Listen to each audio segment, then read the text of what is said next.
know, Liane, or do you know, Gordon, I mean, of any serious attempt to understand the interplay between enabling constraints and what gets enabled? I don't. But you know, maybe sociologists or somebody else. Well, you probably know the literature on creativity. I don't know that at all. But I should think there must be something in that literature on that question. I think dancers have that, like Twyla Tharp and people like that, who write about how they make dances. I mean, you know. Oh, people have all kinds of thoughts on that with respect to one particular domain. Right, but I think Stu's after a more general I theory. think there's something general going on, Jim. Yep. That one little example is that it comes from physics, where I first came across this. So a guy named Peter Atkins wrote a book on the second law of thermodynamics, in which he says, you know, what's work in physics? Well, you know, work is force acting through a distance. And Atkins says, no, it's more than that. Work is the constrained release of energy into a few degrees of freedom. So think of a cylinder and a piston and the working gas. The working gas is in random motion, but the piston goes in translational motion down the cylinder, and therefore the gas is doing work on the piston. Well, what are the constraints? Well, it's the cylinder and the piston, and the fact that the piston's inside the cylinder. Now, the physicist at this point cheats, and he puts those in as fixed and moving boundary conditions. So I ask two new questions.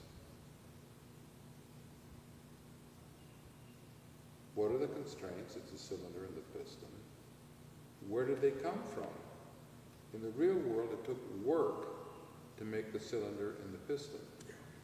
So it takes work to make constraints on the release of energy, which when released is work. And we don't have that in our physics, but our cells do it. And it's the first example of an enabling constraint, okay?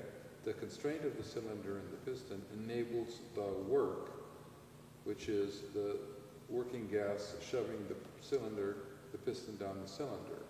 So, see, we don't understand why the universe becomes complex and all these things become complex. I've got this feeling that in a way that we can barely glimpse, it has something to do with constraints coming into existence, which enable the becoming of other something, work. Well, wouldn't it be the case that every new item constrains something?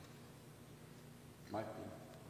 So we're generating constraints all the time, along with creating.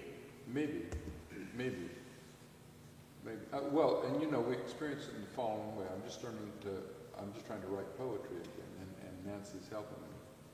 And so here I am trying to write a poem, and yet Nancy will say in her coaching of me, this phrase doesn't do the work you want it to do, okay? Which is so lovely. And the way you create a poem is the words create the context that constrains the words that will work in the poem along the lines of what you're saying. And I watch my wife paint, and she paints something, and somehow or another what she paints constrains and suggests the next thing that she should do in creating the poem. Constraints and Right? enables. Right? Constraints and enables, that's right. And when in this conversation now, the same thing's happening, right?